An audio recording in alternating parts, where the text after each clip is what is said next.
欢迎来到王一博粉丝频道，请订阅频道，所以大家不要错过当天最热门的新闻。我们今天的时事通讯包括以下内容：在电影《无名》的发布会上，导演和制片人轮流称赞王一博，两人都斩钉截铁地表示转型成功。这段时间贺岁档收录的影片值得广大网民关注。不久前，这些电影的预售渠道陆续开启，开始接受预定，其中包括由梁朝伟和王一博联袂主演的电影《无名》，预售票房应该在列表的顶部。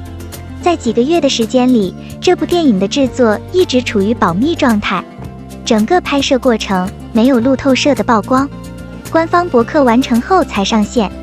可以说，这部电影是王一博第一次出现在广大观众面前。此外，这对他来说意义重大，合作过的演员都非常有才华。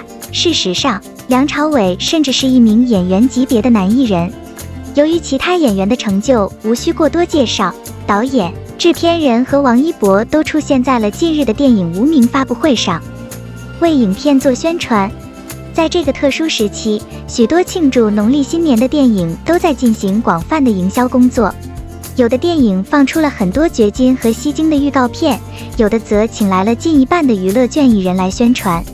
相比之下，电影《无名》的营销则更佛系一些。官博并不经常更新预告和花絮，但事实上，每当《无名》进行大规模宣传时，都会在粉丝中产生极大的轰动效应。讨论：王一博在跨年晚会做完自己的表演后，借机宣传了他采访时要和大家讨论的电影。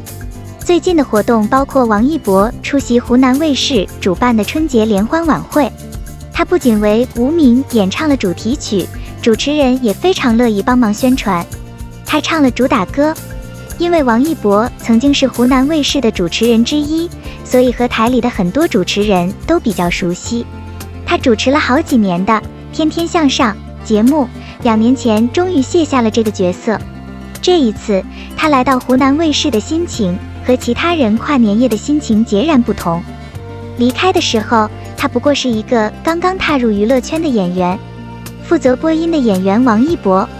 这种身份的转变，粉丝大概是唯一能认同他的人了。汪涵这边对王一博相当深的感情，从庆典上的动作也能看出。以前两人合作的时候，汪涵对王一博的需求非常用心。王一博在与人合作的时候，有能力给同事留下非常深远的影响，也有能力始终如一的让对方为自己鼓掌。在最近的电影发布会上，无名的导演和制片人轮番给王一博点赞，直言他已经完成了改动，没有任何问题。王一博参与这部影片的拍摄引发了不小的争议，甚至网络上也出现了一些传闻说这是资本拉动，但其实无论是制片人还是导演，还有王一博本人，已经多次给出旁白。导演也强调，只要看过王一博在本片中的表演，一切谣言都会不攻自破。王一博参与拍摄，对于王一博的变态，支持者此时一点都不着急。眼下王一博有很多电影要播出，转会也有时间了，大家只是想看看网民的公正评价。粉丝们希望看到王一博的表演能够真正的影响观众，让他们感动。直觉告诉我，无名这次会给大家一个全新的王一博惊喜，这一点我毫不怀疑。我对这部电影的结局寄予厚望。王一博身穿蕾丝西装的揭幕仪式，在为剧名新闻发布会的每一位成员的见证下进行。该小组的对话较少，但仍然非常有趣。没想到这个制作组的体力这么强。无名的剧组在宣传上当然下了很大的功夫。此次北京发布会，全员到场，团员比例为1，好想来一张大合影。这场匿名的北京新闻发布会有很多好东西。这次我没想到会有如此内向的演员和工作人员发出如此多的笑声。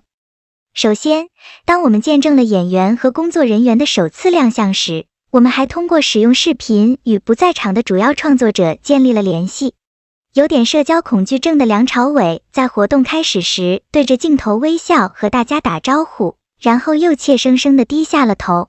但是当他面对大家问起对手王一博的表现时，他回答说，王一博很专业，很认真，很用功，即使没有戏份，他也会在监视器后面观察。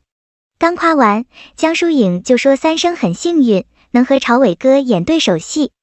这让坐在现场的王一博有些不知所措，话不多的他依旧坚持一贯的作风等待。江疏影表示，三生很幸运能在朝伟哥对面演戏，也说了半天一句话，惊心动魄。就在大家听完一脸惊讶的时候，他又说了一遍，不光是剧好看，文戏也好看。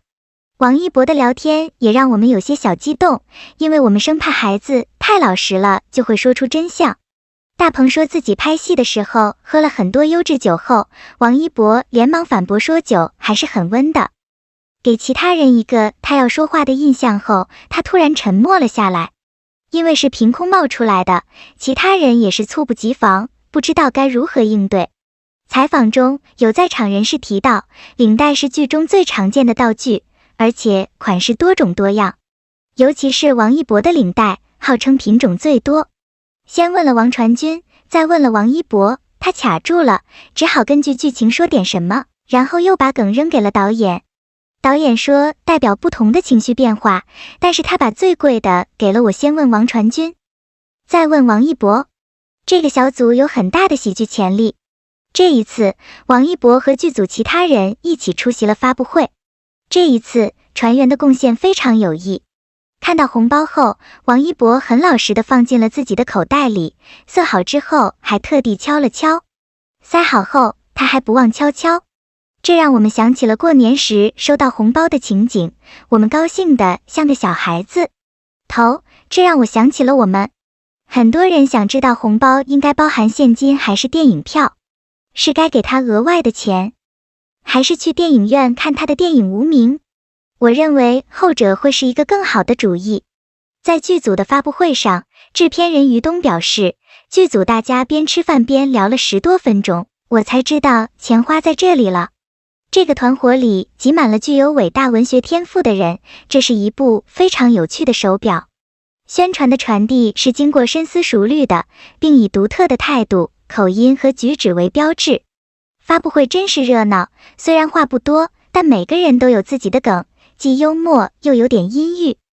这一次，当所有的工作人员齐聚一堂，终于迎来了一张大合影，非常配合地放出了预祝新年伊始票房大卖，一见钟情。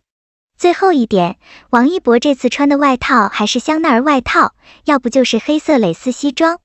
王一博身穿黑色蕾丝西装，换句话说，像家小子在穿衣打扮上有着独特的风格。目前，这部电影的预售票房处于领先地位，此时已经超过5000万。电影节前3天的放映次数有限，预计放映的影片数量也相对较少。优质空间的数量将增加，以适应预期不断增长的预售数量。感谢您观看视频，请订阅我们的频道以支持我们。